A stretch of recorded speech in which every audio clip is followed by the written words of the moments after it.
topic, I'm going to talk to you about running an expert review. An expert review is a great technique to evaluate your design when you don't have a privilege of recruiting users.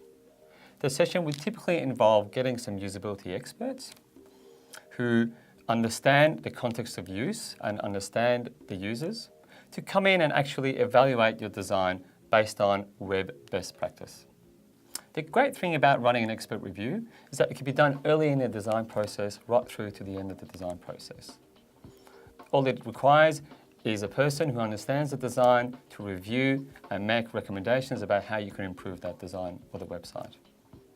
In the user experience industry, an expert review is sometimes known as a heuristic evaluation.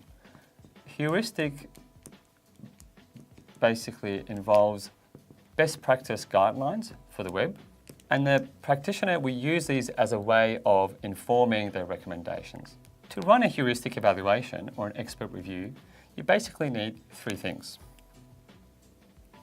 You need the design of the website, you need the expert, and also you need a subject matter expert to give you an understanding and a first pass of the design so you can be better informed about, the industry or the context of the website. The reason a subject matter expert is important is that you're a design expert, but you don't have context of the design itself or understand the website in context of other products and services. So having a subject matter expert run you through the first pass of the design and explain the features and functionality, you're better placed at making recommendations. Let's talk about the steps involved in conducting an expert review. There's typically 4 steps. And the first step is about familiarization, becoming familiar with the design, getting understanding of the users and the tasks that they perform. The second step is actually doing the evaluation. Here, you're thinking of the heuristics we talked about earlier, the best practice guidelines, and actually reviewing the design. Step 3 is where you would get your colleagues or the subject matter expert and you would discuss the findings and agree if there are actually usability issues here. The final step is running up your recommendations. Now you could do an expert review in 1 day, in half a day, or even 3 days. It all depends on the complexity of the site and how much time and budget you have. Remember, an expert review is a cost-saving exercise.